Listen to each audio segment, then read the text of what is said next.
Pro Football Focus did a set of predictions on which player the Steelers would add in free agency before training camp, and it was a linebacker. We'll talk about him and the other options there on the Locked On Steelers podcast, as well as where we think TJ Watt ranks among recent Pittsburgh sports heroes. We did talk about that. We got Cale Berger from 93.7 The Fan. I'm your host of the Locked On Steelers podcast, Chris Carter. Let's get into it.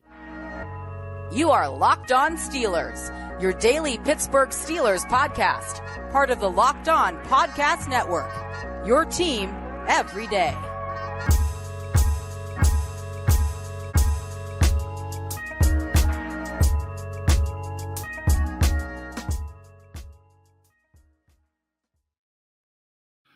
Hello and welcome to the Locked On Steelers podcast. I'm your host, Chris Carter, bringing you your daily dose of all things on the Pittsburgh Steelers. So you can find the show on your favorite podcasting apps and on YouTube. Like this video if you enjoyed. Subscribe to this YouTube channel to get all of our daily Monday through Friday episodes, as well as our bonus content. We thank you for making the Locked On Steelers podcast your first listen every day, because we're your team every day. And as I said before, we're joined by Cale Berger, our friend from 93.7 The Fan. You also can catch him on the Final Word with me some Sunday nights. Cale's back on the show. It's good to have you, man. Chris, thanks for having me, brother. Good to talk to you. Same here, man. Same here. Cale, first thing we're going to run off here is Pro Football Focus, and they're doing what a lot of us are doing right now. We're coming up with topics. We're thinking through things, just thinking forward here a little bit. And they did a list of predictions where teams will make certain moves before training camp. And for the Steelers, it came as a free agent move to sign linebacker Rashaan Evans to the roster. Now, Cale, you and I have talked a little bit about just the need for linebacker on the Final Word when we've done a show together. And Rashaan Evans is a guy who was a first round pick. He was a guy that they were even potentially looking at back when he came into the league in 2018. Now he's a free agent. What is your thought behind if they were even if they weren't to add Rashaan Evans specifically, but a linebacker to what their roster is right now? Is that the move that you think that they absolutely need to make? Yeah, I look at up and down the Steelers roster and the kind of additions they've made this offseason thus far, and really the only one that you might even kind of consider if they need to make an addition is linebacker right now. I mean, they've done such a good job in the first offseason under Omar Khan of addressing all of their needs, filling their holes, whether it's drafting or free agency. They've done a really good job of that thus far. So right now I look at the Steelers roster and I feel really good about it. But I would say that one area where you can't get enough help if you're the Steelers right now would be linebacker. I mean, they've been trying to figure out their linebacker situation for the better part of half a decade here now, and they're trying, a new tactic with the new guys they've brought in, in Holcomb and Roberts and stuff. So I think it's kind of like the more the merrier. As many potential guys you can get in here to potentially be that right fit and be that perfect combination as that kind of fleshes itself out throughout training camp, the preseason, the regular season. I think that's a good idea, because I look at the rest of this roster and I don't know that they need any necessarily more additional help anywhere else. Linebacker still looks like an issue given, some of the issues they faced here recently that, okay, this is something that they still probably don't feel perfect about or shouldn't feel perfect about. Try to get in as many guys that could fix this as you possibly can. I feel you on that. And that's kind of what we've been talking about a lot on this show. And I'm going to shout out a couple people here in the YouTube comment section, because a lot of people were like, dang it, Chris, we get they need a linebacker. Listen, y'all, they do. And it's June. So we're talking about the needs that they have. We're going to go there's going to be things that we kind of go over a bit. And Rashaan Evans, if you all remember, was a name that I did link to the Steelers last month when I was saying, hey, he's not like the ultimate perfect signing or anything, but he would be another physical run stuffing body that the Steelers could throw at this linebacker group and say, all right, you got 3 run stuffers that you can rely upon at any given time. So if one goes down, you still have 2 there. And then you can go to your Nick Kwiatkowskis, your Mark Robinsons, your Tanner Muses, so that those guys are further back. But again, still would look at the total options here. Guys that I've also thought would be additions that they could still consider. Kwon Alexander, who they brought in for a visit. Nothing came of it, so that might be dead, but who knows? They might just be waiting until the right time to make that move. But I've also brought up Deion Jones, who was most recently with the Cleveland Browns and did pretty well there in coverage, and he could be the kind of different linebacker that the Steelers have. They have 2 run stuffers right now, but no coverage linebackers.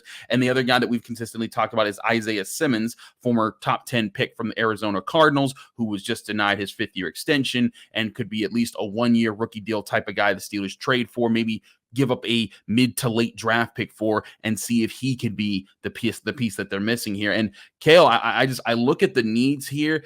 If I were to tell you that the Steelers signed a new linebacker, would you prefer a guy who was specifically just better at coverage, or would you prefer another run stuffer to let the Steelers secondary just handle the coverage in total?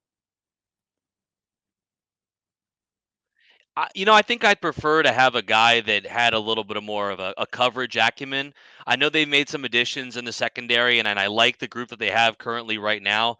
But, when you're in the NFL today, it's all about matchups and mismatches, and that's what offenses are trying to exploit. And you're going to find yourself in instances where, you are caught in the wrong formation, you got the wrong defensive scheme out there, or maybe things just didn't line up the right way, and there's a linebacker on a tight end, on a running back, on a slot receiver, and people lament that here in Pittsburgh every Sunday, like, oh, why is this linebacker on this slot receiver? But it happens, and sometimes that's just the design of the defense. So to be able to have that kind of Swiss Army knife for a guy that's capable of doing that, but he's also not a liability in the run. If you can have a versatile guy like that, I think that's the perfect option.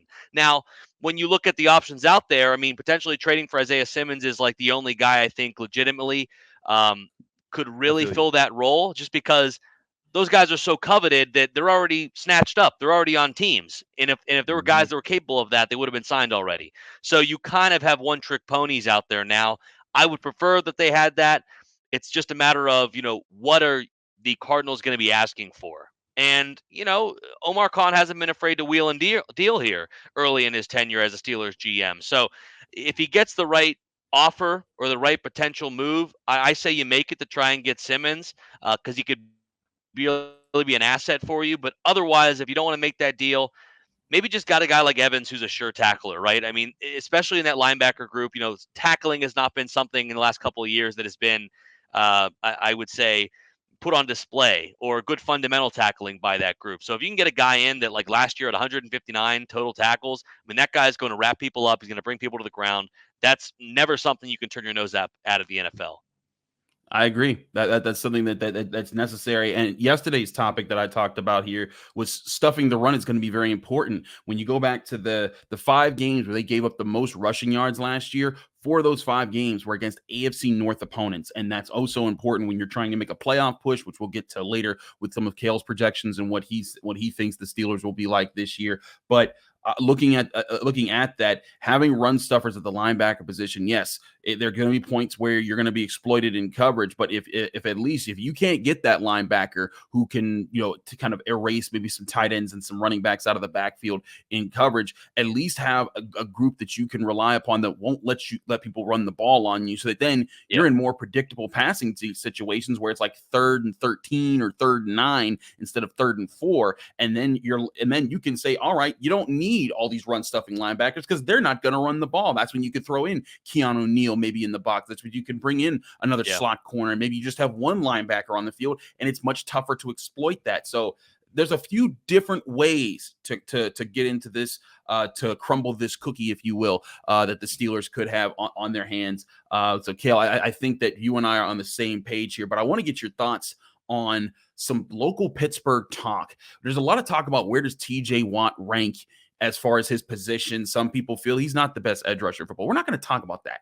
We're going to talk about where does he rank amongst recent Pittsburgh sports heroes that have been around since he joined the Steelers in 2017. Cale, being a man of all Pittsburgh sports, will be great to have on that topic. We'll talk about that here on the Locked On Steelers podcast. I'm your host, Chris Carter. But first, I want to talk to you guys about our great sponsors at FanDuel. Take your first swing at betting on Major League Baseball on FanDuel and get 10 times your first bet amount back in bonus bets up to $200 back. That's right. With just $20, you'll land $200 in bonus bets, win or lose. Doesn't matter whether or not you win or lose your bet, you're going to get that money back. That's $200 that you can spend betting on everything from the money line to the over-under to who you think is going to hit the first run of the game that you're about to watch tonight. All in an app that's safe, secure, and super easy to use. Plus, when you win, you can get paid instantly. There's no better place to bet on MLB than FanDuel, America's #1 sportsbook. Sign up today and visit FanDuel.com/LockedOn to get up to $200 back in bonus bets. That's FanDuel.com/LockedOn. Must be 21 and present in select states. Details on FanDuel.com/LockedOn when you sign up.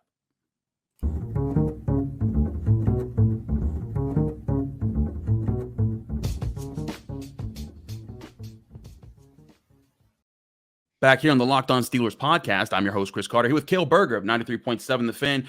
Cale, want to talk about TJ Watt here for a second because right now I think he's undisputedly the best player on the Pittsburgh Steelers. He's been a defensive MVP. When he was out last season, they were terrible. When he was in last season, they were winning their games. And it's been that kind of way for the past several years. And he's kind of become the face of the defense in a lot of good ways. But here's my question to you, Cale. If you were to compare him since when he came into the Steelers since 2017, even with how great he's played, where does he rank amongst all the Pittsburgh sports heroes that have been around since then? Now, granted, 2017, the Penguins kind of get an easy leg up because you got Crosby, Malkin, Letang, that whole crew, and the cups that they won in the late 2010s. But then you even have during that time, you still would have Ben Roethlisberger, Antonio Brown, Le'Veon Bell, and Cam Heyward in that mix. And I guess we could kind of throw Kutch back into this because he's now with the Pirates since then, even though he wasn't prime Kutch during that time. I still would consider, him being a guy there. Where does TJ Watt rank, considering not only have they not won a Super Bowl, they haven't won a playoff game since he's joined the team? Yeah, I mean, last year really showed us just how important TJ Watt is to the Pittsburgh Steelers, but I think there's no questioning.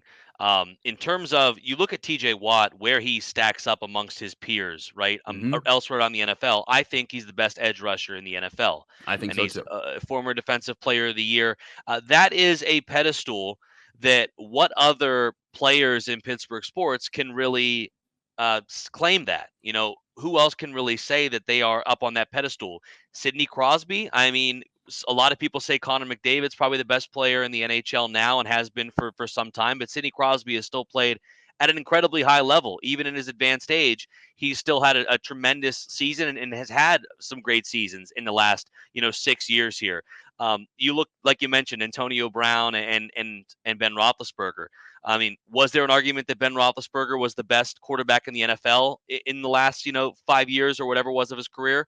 There was not. There was an argument to be made for Antonio Brown, but I think that there is there was an argument to be made that he is the best wide receiver in the NFL, but there is an aspect of this of its popularity. How much do people like you? That is a part or an aspect of being a Pittsburgh sports hero. And while TJ Watt maybe is not the most vocal guy, he's maybe not the biggest personality. He goes about his business and he is beloved by Pittsburgh. So I would probably give him the edge there over Antonio Brown in that regard, because of course the way Antonio Brown's has acted in recent years and the messy divorce in Pittsburgh that has left so many in Pittsburgh not fans of his, even after such great success and being probably the best receiver in the NFL. I think TJ Watt is number 2. I think that even though, I think he is. I think he's number 2 behind Sidney Crosby since he has entered Pittsburgh. Just because of. What about Ben Roethlisberger? Because he's also in that case. Does he get above him in that discussion? See, that's the thing where I struggle here, because Ben, even at that 17, 18, 19, part of his career, he was still a very good player. But the last couple of years there, I mean, it was. He missed the 1 year with injury, and then he had 2 years where, there were some good moments and bright spots, but he was not the Ben Roethlisberger of old. And I think there's an aspect of this of how much are you beloved by fans? Yes, of course, everyone loves Ben Roethlisberger in Pittsburgh, but where did you stack up amongst your peers in your respective sport? I think there's an argument to be made with Sidney Crosby that they're coming off a Stanley Cup there at the beginning of this time period we're talking about. There's an argument to be made that he's still one of, if not the best player in the NHL for a couple of those years, and he's still playing at a high level today, and he's universally beloved in this town. You compare that, to Ben Roethlisberger, probably can't say the same. You look at any Pittsburgh Pirate, and you can't say the same in that regard. So I agree. I think TJ Watt's got to be number 2. I mean, he has been the best edge rusher in the NFL. He's a Defensive Player of the Year. Really, realistically, in today's NFL, the highest possible honor you can get, because I don't see, a defensive player winning the NFL MVP anytime soon with the way the league has gone. So I think it's hard to not pick TJ Watt here as number 2, but I'm still going to give the nod to Sidney Crosby because, he is the second best player in Penguins history, and it's hard to top Mario Lemieux, and he's been playing and still is to this day. Yeah, I agree. And I think one thing that also speaks to is also we're talking about talent-wise, because I brought up Ben Roethlisberger because I know that there's some people out there saying, you can't leave out Big Ben, but realistically, Ben Roethlisberger was struggling to be a top 5 quarterback in the NFL some years. There were some years where I think he legitimately was. And then there were a lot of years, there were just a lot of great quarterbacks, whether it was Tom Brady, Peyton Manning, Drew Brees, Aaron Rodgers. Some years Russell Wilson was up in that conversation. There's guys that won MVPs. Ben couldn't even get in the MVP conversation because of his overall stats, whereas TJ Watt, he's been in that conversation and he's won that conversation at least once. He might do so again sometime soon. And I think that's where he comes to the conversation. But I agree with you about Crosby. Like as a person who grew up here in Pittsburgh, like Lemieux was God. Like, he was just like when I was like watching sports, that was like the tail end of Lemieux's career where he was already a champion and everything was kind of set up. And it was just like, well, you're never going to see something like that again. And then they drafted Sidney Crosby. And yes,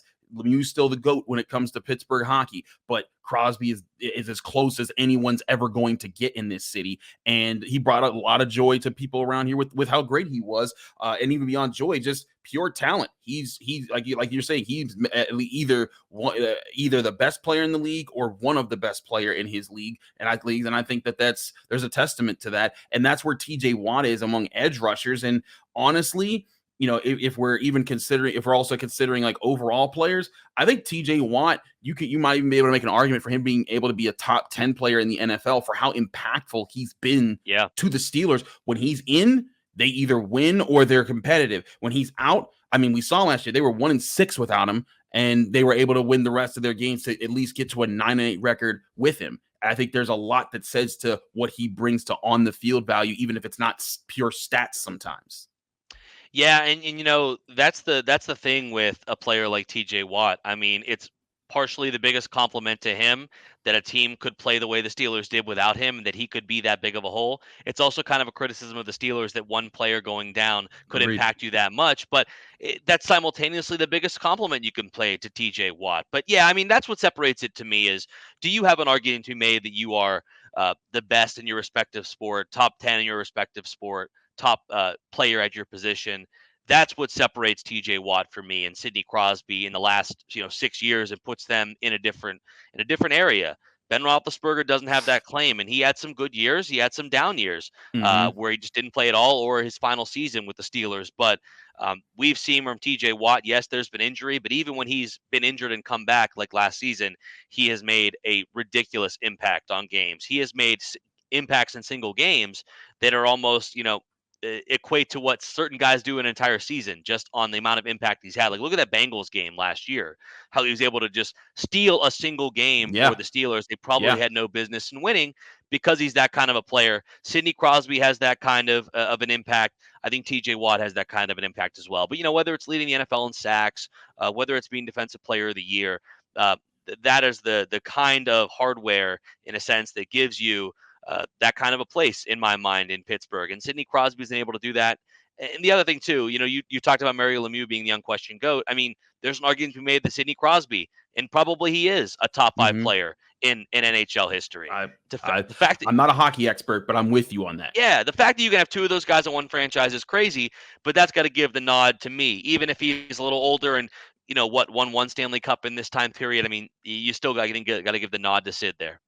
I absolutely agree with you, man. Sidney Crosby, to me, best that we've seen in this era, as far as like if we're talking about that there. I think it could get interesting if you start dipping back to where does he rank among like the Polomalus and guys like that as we start to stretch it back even further. But that's another debate for another time. I was going to say, have me back for that one. That'll be a fun one. We'll do some Mount Rushmore talk. We haven't had a Mount Rushmore metaphor up in here in a little bit. But I want to get Cale's thoughts on how the Steelers will do this season and get just some outside perspective, because y'all know how I feel about the Steelers' chances this year. We'll get Cale's thoughts right here on the Locked On Steelers podcast. I'm your host, Chris Carter. Stick with us. We'll be right back.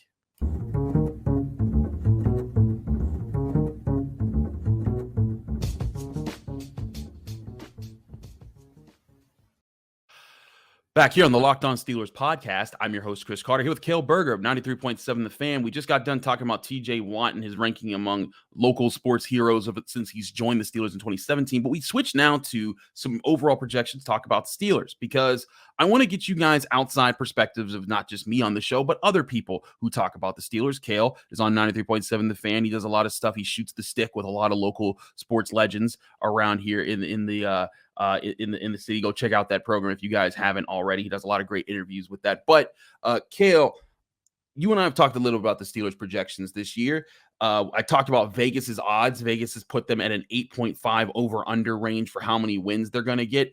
I want us to talk about the wins that they'll get. Does you think they'll get if they'll make the playoffs, and where you think they finish in the division? Because this is a team that I think that some Steelers fans feel really optimistic about. Now, some people out there, they think that this team is ready to tank and finally be the team that becomes Mike Tomlin's first losing season. But you and I talked about this on the Final Word the other day, and we both kind of felt like, look, this team won 9 games last year with everything working against it, with an offensive line that was makeshift and figuring that things out, with a rookie quarterback who came in the middle part of the season without its best player for 2 months at some point, and they still managed to get there. And this is going to be an easier schedule, at least on paper, because of no Bills and no Eagles, but in back-to-back weeks that the Steelers have to go on the road for.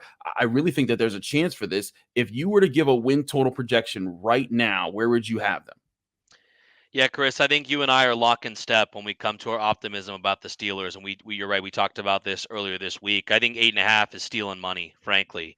And same. if you are so inclined to wager money like that, I would hammer the over on that because we can just look at more of the fluff, not even the numbers or statistical things. Just a Mike Tomlin coach team and no losing season and stuff. He's going to get enough out of a team, at least a team with this kind of makeup and build, that they're going to win more than 8 games, I think, for sure. But I'm pretty bullish on them. I honestly am, and maybe even more so than other people that are calling themselves optimistic. Just kind of quickly going down the schedule here before we started recording here to kind of get my actual number. I'll pull it up on the screen for us. Yeah. I got them going 12-5. I do. Yeah, I think that this is a team that will have a pretty significant improvement than last year because of all those things you mentioned. Everything was working against them, and they were able to eke out 9 wins. Now you got to factor in the idea of, as we're assuming a healthy TJ Watt the entire year, Kenny Pickett's second year in the offense, a retooled offensive line, second year for George Pickens and a third year for Najee Harris, Pat Freiermuth as well. So all of those weapons around Kenny Pickett. And then look at this defense. I mentioned having TJ Watt back, but some of the additions that they've made, they've retooled linebacker, and they still might do that, as we talked about earlier. You got Minkah Fitzpatrick back there. I just think that a lot of the big additions they made, and then we look at the draft too. I mean, what is Joey Porter Jr. going to be? Broderick Jones now coming in to potentially be, your new starting left tackle. I just think that they've done so much right this offseason. They've addressed every single need they've had and filled it with someone that I think can do the job heading into next year. You couple that with the schedule that you talked about. They don't really face any of those heavyweights. And a lot of these teams, if you would have faced some of these teams 3 years ago, 4 years ago, 5 years ago, if this was a 2018 schedule, it would have been like, oh, this is pretty tough. Yeah. But the NFL has changed. You have New England, you have Green Bay. Those are very different teams than they were 4 or 5 years ago. You have San Francisco starting off, but you get them at home. And I think the Steelers are going to get up for an opportunity to play San Francisco and finally get a week 1 game at home. So regardless of how good and talented San Francisco is, we're not sure what their quarterback situation will be, but the Steelers finally get a home game. And I don't think they're going to squander that opportunity. That's another one of those, things you can't quantify, but just how the Steelers are and how Mike Tomlin could have them ready to go. They take on Vegas, they take on Houston, and even in the division. And I think there's a potential for them to, maybe split the series with the Bengals this year, and we'll see what happens with the Ravens. They kind of always go 1-1 with them, but I don't fear the Cleveland Browns. I think that the Steelers are in a very good position. And I think that just given everything they've improved, all the guys that are gaining more maturity and this very favorable schedule, I look at a Steelers team that, to me, at a quick glance, can go 12-5. I hear you on that. I have them at 11-6, 12-5. I think they can get to. It does make me wonder, though, where they finish in the division. Because 12-5, you're making the playoffs. Like that answers that question, right? You better there. be. Right, yeah. If you're not making the playoffs, something went wrong. What the hell's going on? Right. I mean, the Patriots, that one year that the Steelers won the Super Bowl, the Patriots were 11-5 and missed the playoffs that year. Like, that's how crazy the AFC was that year. But 12-5, you're making the playoffs. I don't care what anybody says. But you brought up the division there. That's one thing I also wonder is, where do they finish in the division? Are the Bengals still a team that finishes with 13, 14, 15 wins this time around? Because when I look at the Steelers and everything, the Bengals, they were a team that finished 12-4 last season. Remember, they didn't, one of their games didn't count because of the Damar Hamlin incident. Also, shout out to Damar Hamlin. He's getting to do a first pitch at PNC Park soon, so that'll be awesome for him. But the Bengals were a team with 12 wins, and that would put if the Steelers are in that range, that means that they could have a shot to win the division this year, despite the Bengals supposedly being the top dogs.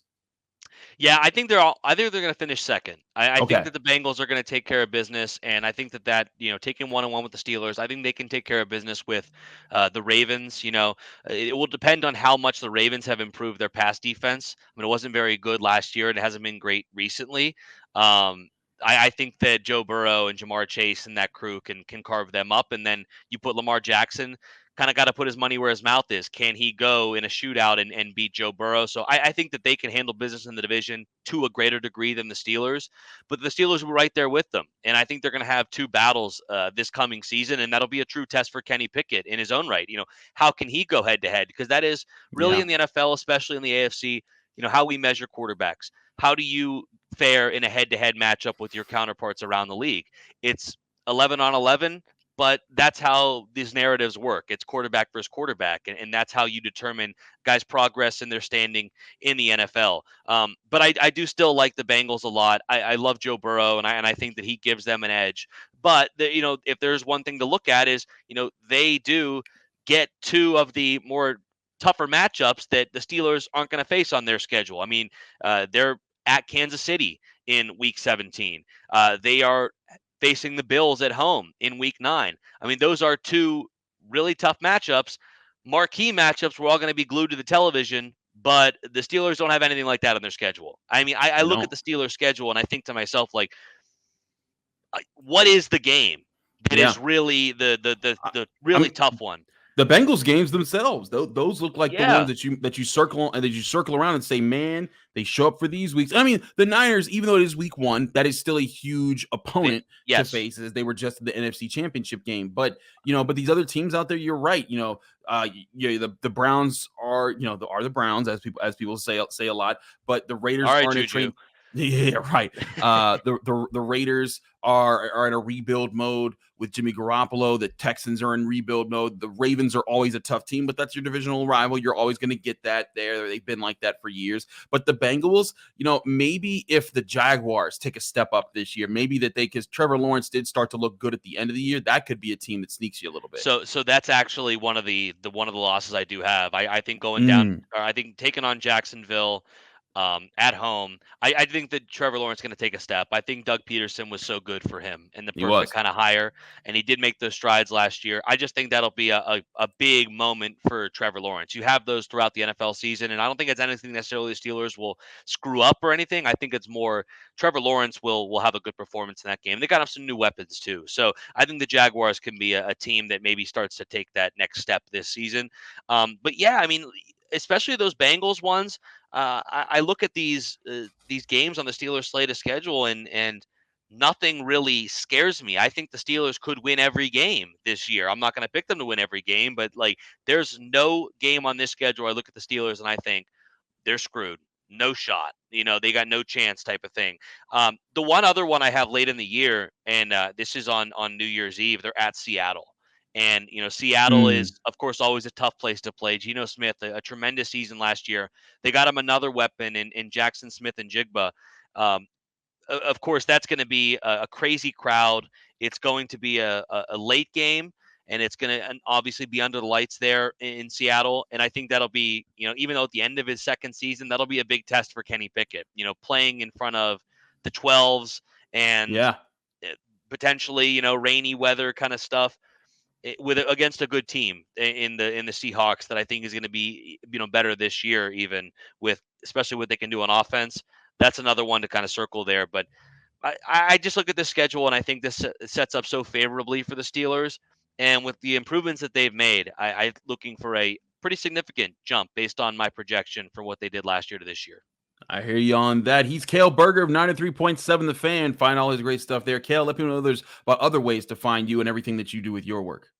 Yeah, I mean, you can follow me on Twitter at Cale_Berger. You can hear me on the Fans, really nights, weekends, but especially if you're a golf fan, Saturday morning, 7 to 8 a.m. going low. And you can follow that on Twitter as well, as I've been doing a lot of golf content this summer. Going out there and having some fun, but having some competition with my coworkers here at the Fan as well. But we got a final episode of this year, Shooting the Stick, coming up here in a couple weeks. So check that one out. We have a very big guest. We're excited to see it. It's been a great series so far, and no one can challenge Cale Berger on the links. So check out his golf game at some point. A lot of people can, and a lot of people can on the pool table. I was trying to pump you up. Listen, I'm not gonna sugarcoat things. We're all about having fun, but the pool table is not exactly my spot either. But we like doing the interviews there. I hear you, man. Thanks again, Cale, for coming on the Locked On Steelers podcast. I'm your host, Chris Carter. Follow me on Twitter and Instagram at Carter Critiques. Read my work at the Pittsburgh Post-Gazette by going to post-gazette.com, where I cover all things Pitt athletics. Check me out Monday through Friday here on the Locked On Steelers podcast, talking your Pittsburgh Steelers on your favorite podcasting apps and on YouTube. Like this video if you enjoyed. Subscribe to this YouTube channel to get all of our daily episodes as well as our bonus content. We're back tomorrow, finishing out the week with Jenna Harner from Channel 11 WPXI right here on the Locked On Steelers podcast.